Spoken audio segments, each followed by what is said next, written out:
వక్రతుండ మహాకాయ సూర్యకోటి సమప్రభ నిర్విఘ్నం కురు మే దేవా సర్వకార్యేషు సర్వదా గురు బ్రహ్మా గురుర్విష్ణు गुरुर्देवो महेश्वरः गुरुः साक्षात् परब्रह्मा तस्मै श्रीगुरवे नमः सरदा सरदाम्भोजा वदना वदनाम्बुजे सर्वदा सर्वदास्माकं सन्निधिः सन्निधिं क्रियात् वागर्धाविव सम्पृक्तौ वागर्धप्रतिपत्तये जगतः पितरौ वन्दे पार्वती परमेश्वरौ ఓం గం గణపతయే నమః సద్గురవే నమః శ్రీ మహాసరస్వత్యై నమః ఓం నమః శివాయ శ్రీమాత్రే నమః. మనము శివానందలహరి నేడు 37, 38, 39 శ్లోకాల గురించి తెలుసుకోబోతున్నామమ్మా. పారాయణ ఆరంభించుకుందామా. आम्नायां बुद्धिमादरेण सुमनः सङ्घासमुद्यन्मनो मन्थनं दृढभक्तिरज्जुसहितं कृत्वा मथित्वा ततः सोमं कल्पतरुं सुपर्वसुरभिं चिन्तामणिं धीमताम् नित्यानन्दसुधां निरन्तररमा सौभाग्यमातन्वते. శ్రీమాత్రే నమః. ఓం నమః శివాయ. దేవతలు మందర పర్వతాన్ని కవముగా చేసి సముద్రమును మధించి కల్పవృక్షము, కామధేనువు, చింతామణి, అమృతము, చంద్రుడు మొదలగు వానిని సంపాదించినట్లు అది ఆ యొక్క క్షీరసాగర మథనంలో ఉద్భవించాయి కదా ఇవన్నీ కూడా. అట్లా వాటల్ని సంపాదించినట్లుగా మనం విద్వాంసులు ఏం చేయాలట, తమ మనస్సును కవముగా చేసి భక్తి అను త్రాడుగట్టి వేదములనడి మహాసముద్రమును మథించి అందుండి భక్తులకు కల్పతరువు, కామధేనువు, చింతామణుల వంటి వాడును, నిత్యానంద స్వరూపుడును, మోక్షలక్ష్మి స్వరూపుడును అగు సోమేశ్వరుని సాధించుచున్నారు అని. ఏ రీతిగా అయితే ఆ యొక్క దేవతలు, రాక్షసులు మందర పర్వతాన్ని కవంగా చేసుకుని సముద్రాన్ని మథించి కామధేనువు, కల్పవృక్షం, చింతామణి మొదలైనటువంటి వాటిని పొందారు. ఆ రీతిగా విద్వాంసులు ఏం చేయాలట, వేదములు అనడి మహాసముద్రాన్ని చక్కగా తమ మనస్సును కవంగా చేసి భక్తి అనేటువంటి త్రాడును గట్టి ఆ వేదములని అనడి మహాసముద్రాన్ని మథించి అందు నుంచి భక్తులకు కల్పతరువు, కామధేనువు, చింతామణుల వంటి వాడైనటువంటి మోక్షలక్ష్మి స్వరూపుడైనటువంటి సోమేశ్వరుని సాధించుచున్నారు అని. అంటే వేదమనే పాలకడలిని మథించాలి అన్నట్లుగా. అందుకోసం భక్తితో కూడిన మనస్సును కవంగా ఉపయోగించి మథించాలి. అంటే ఏమిటి, వేద వాంగ్మయాన్ని క్షుణ్ణంగా చదువుకోవాలి అని అర్థం. ఆ వేద వాంగ్మయంలో సూక్ష్మంగా అంతఃసూత్రంగా ప్రతిపాదించబడేది భగవంతుడైన శివుడే. కాబట్టి క్షీరసాగర మథనం జరిపినప్పుడు దేవతలకు లభించినటువంటి కామధేనువు, కల్పవృక్షం వంటి చింతామణి లాంటి శివుడు ఎలా లభిస్తాడు, వేద వాంగ్మయ మథనం ద్వారా లభిస్తాడు. అది చిట్ట చివరకు ఏ భక్తుడికైనా దక్కవలసినటువంటి మోక్ష సామ్రాజ్య లక్ష్మిని కూడా ఈ వేద వాంగ్మయ మథనం ద్వారానే పొందవచ్చు అని శంకర భగవత్పాదులు వారు సూచించారుట. ఏమ్మా, తదుపరి శ్లోకం వెళ్దామా? प्रपुण्याचलमार्गदर्शितसुधामूर्तिः प्रसन्नः शिव सोमसद्गणसेवितो मृगधरः पूर्णः तमोमोचकः चेतः पुष्करलक्षितो भवति चेदानन्दपाथो निधिः प्रागल्भ्येन विजृम्भते सुमनसां वृत्तिस्तदा जायते. ఓం నమ శివాయ. శ్రీమాత్రే నమః.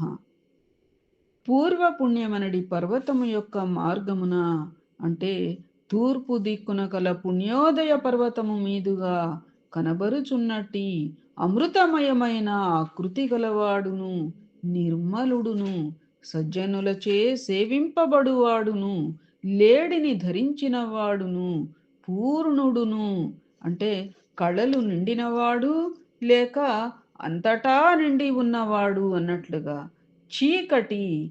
చీకటిని పారద్రోలువాడును అగు శివుడు అనడి చంద్రుడు హృదయమనడి ఆకాశమున చూడబడిన వాడైనచో ఆనందమనడి సముద్రం మిక్కిలి ప్రబోధ ప్రతిభతో ఉప్పొంగి వెల్లువగును.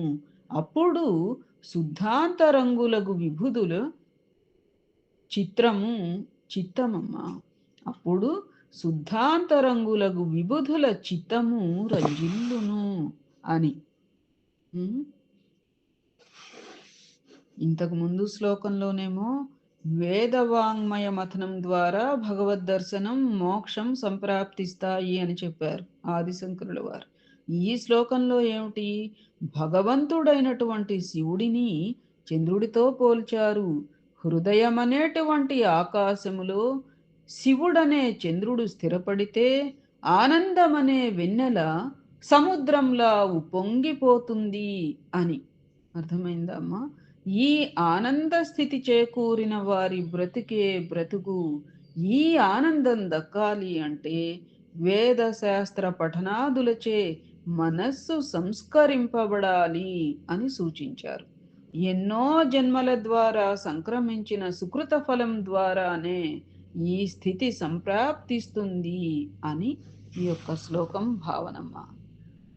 ఓం నమ శివాయ. తదుపరి శ్లోకం. ధర్మో మే చతురంఘ్రిక సుచరితః పాపం వినాశం గతం కామక్రోధమదాదయో విగళితాః కాలసుఖావిష్కృతః జ్ఞానానందమహూషధిः సుఫలితా కైవల్యనాథే సదా మాన్యే మానసపుండరీకనగరే రాజావతంసే స్థితే. ఓం నమ శివాయ. ధార్మికుడైన రాజు స్వతంత్రుడై నగరమందుండి పరిపాలించుచుండగా దోషములన్నీ పోయి భూమి ఫలవంతమై సర్వసమృద్ధి కలిగినట్లు నా హృదయ పుండరీకమందు పరమేశ్వరుడు మోక్షాధినాథుడై నివసించియుండ నాకు అరిషడ్వర్గము తొలగిపోయి జ్ఞాన సాధనములనడు ఓషధులు ఫలించి సదా సుఖం కలిగినది అని. హృదయంలో భగవంతుడైనటువంటి ఆ శివుడు ఉన్నప్పుడు మాత్రమే భక్తుని యొక్క జీవితం ఆనందభరితమవుతుంది అని, రామరాజ్యంలాగా వర్ధిల్లుతుంది అని. అట్లాగే ఇదే విషయంట భగవద్గీత చివరి శ్లోకంలో చెప్పబడిందిట అమ్మ. యోగీశ్వరుడైనటువంటి కృష్ణుడు, ధనుర్ధారి అయిన అర్జునుడు, ఎత్ర యోగీశ్వర కృష్ణో తత్ర పార్థో ధనుర్ధర అని చదువుకోలే. అట్లా అట్లా ధనుర్ధారి అయిన అర్జునుడు కలిసి ఉంటారో అక్కడ తప్పకుండా విజయము, విభూతి, వైభవము, ధర్మము, నీతి ఉంటాయిట. ద్వాపర యుగంలోని కృష్ణుడు, ధనుర్ధారి అయిన అర్జునుడు కలిసి ఉన్న రూపమే అంతకు పూర్వకాలంలో పినాకపాణి అయిన శివునిగా ఊహించుకుంటే ఎక్కడ శివుడు ఉంటాడో అక్కడల్లా సుఖశాంతులు, విజయానందాలు, నీతి, ధర్మము వర్ధిల్లుతాయి అని చెప్పుకోవచ్చు. ఎందుకంటే హృదయంలో యోగమూర్తి అయిన శివుని వలన అంతఃశత్రువులైనటువంటి కామ, క్రోధ, లోభ, మద, మాత్సర్యాదులు నిర్మూలింపబడి శాశ్వత ఆనందం చేకూరుతుంది కాబట్టి అని. అయితే మనకేమనిపిస్తుంది? ఎవరన్నా మనకి తెలిసిన వాళ్ళు ఉంటే అంత శివభక్తి తత్పరులు మరి చెడు పనులు ఎట్లా చేస్తూ ఉంటారా అని చెప్పి కూడా అనిపిస్తూ ఉంటుంది కొన్ని కొన్ని చదువుతూ ఉంటే. ఒకటమ్మా, ఎంతో పురాకృత పుణ్యం ఉంటే తప్ప ఈ మానవ జన్మ 80 లక్షల జీవరాశులు జన్మలు నెత్తినాక మనకి ఈ మానవ జన్మ వస్తుంది. అట్టి మానవ జన్మలో ఇంతపాటి జ్ఞానం కలగటం, భగవంతుణ్ణి ఆరాధించటం, గురుతత్వం తెలుసుకోగలగటం అనేది మరి ఎంతో పుణ్యబలం. అలాంటి పుణ్యబలం వరించి మనల్ని ఆ దిశగా నడిపిస్తూ ఉన్నప్పుడు అది సార్థకం చేసుకోకుండా వేరే కోణాలకు వెళితే ఆ దుష్కృతి అటువంటి ఇది వాళ్ళకి ఏనాటికైనా ఆ భగవంతుడు సంప్రాప్తింపజేస్తాడు. ప్రస్తుతం మనం చూసినంత మేర ఇదేమిటా, ఇంత ఇంత ఇవి చేస్తూ మరి అట్లాంటి పాపిష్టి కర్మలు ఎట్లా చేస్తున్నారా అని చెప్పి మనకు అనిపిస్తూ ఉంటుంది సహజ మానవ నైజంగా. కానీ ఏనాటికైనా కానీ ఇప్పుడు ఎంతో పుణ్యంతో భగవంతుడు చక్కగా ఆ దిశలో పెట్టినప్పుడు దాన్ని వాళ్ళు సద్వినియోగపరచుకోకుండా దుర్వినియోగపరుచుకుంటున్నారు అంటే ఆ భగవంతుడు కూడా ఎంతో క్లేశాన్ని అటివారి వలన అనుభవిస్తాడమ్మా భగవంతుడు కూడా. ఏమిటా, వీళ్ళ సుకృతాన్ని చూసి నేను ఈ దిశలో పెడితే వీళ్ళు ఇంత హీనంగా ఇలా దిగజారుతున్నారేమిటి అని ఆయన కూడా బాధపడతాడు. కొన్ని కొన్ని మనకి సహజ మానవ నైజంగా ఎప్పుడైతే ఈ కొన్ని కొన్ని చదువుతూ ఉంటామో మరి అదేమిటా, మనకి తెలిసిన వాళ్ళు ఎవరన్నా అట్లా ఉన్నారేమిటి అని ఇట్లా అనిపిస్తుంది కదా, అందుకని చెప్పుకొచ్చా. ఏమ్మా, ఏతావత హృదయంలో భగవంతుడైన శివుడు ఉన్నప్పుడు మాత్రమే భక్తుని జీవితం ఆనందభరితం అవుతుంది అని చెప్పి చెప్పుకోవాలి. ఎట్లాగైతే ధార్మికుడైనటువంటి, ఎందుకని అట్లా అంటే ధార్మికుడైన రాజు చక్కగా నగరాన్ని పరిపాలిస్తూ ఉంటే ఆ యొక్క నగరంలో ఉన్నటువంటి దోషాలు పోయి భూమి ఫలవంతమై సస్యశ్యామలం ఎట్లా కలుగుతుందో మన హృదయ పుండరీకమందు పరమేశ్వరుడు మోక్షాధినాథుడై నివసించి ఉంటే ఇహ మనకి అన్నీ కూడా అరిషడ్వర్గాలు ఇటువంటివి ఎన్నో వికారాలు తొలగిపోయి జ్ఞాన సాధనముల నడి ఫలాలు ఫలించి సదా మనకి సుఖాన్ని సంప్రాప్తింపచేస్తాయి కదా. కాబట్టి అట్టి భక్తుని జీవితం మరి ఆనందభరితమే అవుతుంది కదా. అట్లా విశదపరిచారు. ఏ తదుపరి రేపు కొనసాగించుకుందామా అమ్మా?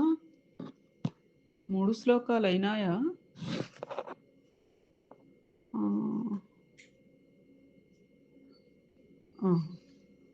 ఏతత్ ఫలం సర్వం సద్గురుచరణ అరవింద అర్పణమస్తు.